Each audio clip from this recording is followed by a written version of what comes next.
Hello friends, welcome to Secret of Samil. இன்னைக்கு நம்ம பார்க்க போறது ஒரு வித்தியாசமான சிக்கன் ஃப்ரை ரெசிபி. சிக்கன் 65 மாதிரி இதுவும் ஒரு deep fried chicken recipe.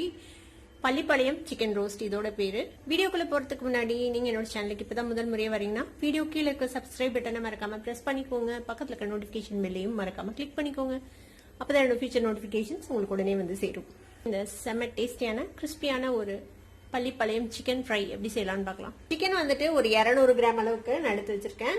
With phone without phone எப்படி வேணாலும் நீங்க வந்துட்டு யூஸ் பண்ணிக்கலாம். இந்த மாதிரி ஓரளவுக்கு ரொம்ப சின்னதாகவும் இல்லாம ரொம்ப பெருசாகவும் இல்லாம இந்த மாதிரி பீசஸா வெட்டி வச்சுக்கோங்க. இது கூட ஒரு டேபிள் ஸ்பூன் அளவுக்கு சில்லி ஃபிளேக்ஸ், காரத்துக்கு எவ்வளவு தேவையோ அந்த அளவுக்கு போட்டுக்கலாம். சில்லி ஃபிளேக்ஸ் இல்லைன்னா வரமிளகாவை மிக்சியில லேசா அடிச்சீங்கன்னா இந்த மாதிரி ஃபிளேக்ஸ் மாதிரி கிடைக்கும், நீங்க அதை யூஸ் பண்ணிக்கலாம். இது கூட ஒரு டீஸ்பூன் அளவுக்கு மல்லித்தூள் சேர்த்திக்கோங்க.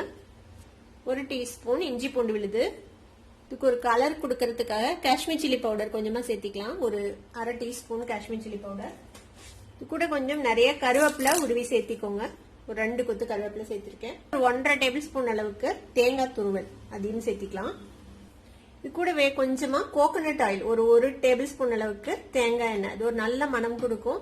உங்களுக்கு தேங்காய் எண்ணெய் ஃபிளேவர் பிடிக்காது அப்படின்னா அதை அவாய்ட் பண்ணிடுங்க. சும்மா நார்மல் ஆயில் விட்டுக்கோங்க.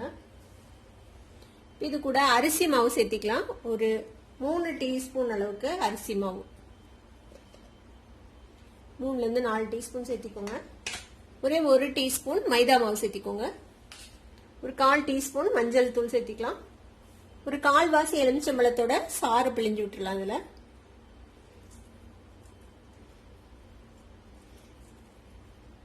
இப்ப இதுக்கு தேவையான அளவுக்கு உப்பு சேர்த்திக்கலாம். இது எல்லாத்தையும் நல்லா மிக்ஸ் பண்ணி விட்டுருங்க. கொஞ்சம் ட்ரையா இருக்குது, அதனால கொஞ்சமா தண்ணி தெளிச்சு மிக்ஸ் பண்ணிக்கலாம். இது மாதிரி நல்லா மிக்ஸ் பண்ணியாச்சு. ஒருவேளை கோட்டிங் பத்தல அப்படிங்கிற மாதிரி தோணுச்சுன்னா நீங்க கொஞ்சம் அரிசி மாவு சேர்த்திக்கோங்க இதுல. இப்ப இது வந்துட்டு இப்படியே ஒரு 20 நிமிஷம், மினிமம் 20 நிமிஷம் இது வந்துட்டு ஊற விடுங்க.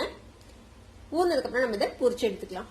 இப்ப டீப் ஃப்ரை பண்றதுக்கு எண்ணெய் சுட வச்சிருக்கேன். இப்போ நம்மளோட சிக்கன் வந்துட்டு நல்லா ஊறிடுச்சு, ஒரு அரை மணி நேரம் ஊறி இருக்கு. இப்போ நம்ம நல்லா பரட்டி விட்டு எண்ணெயில போட்டு பொரிச்சு சிக்கன் பீசஸ் எண்ணெயில போடலாம்.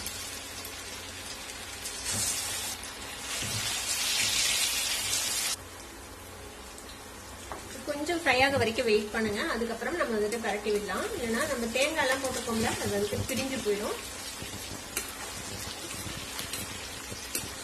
டர்ன் பண்ணி விட்டு 2 சைடும் நல்லா கோல்டன் கலர் வர வரைக்கும் பொரிச்சு எடுத்துக்கலாம்.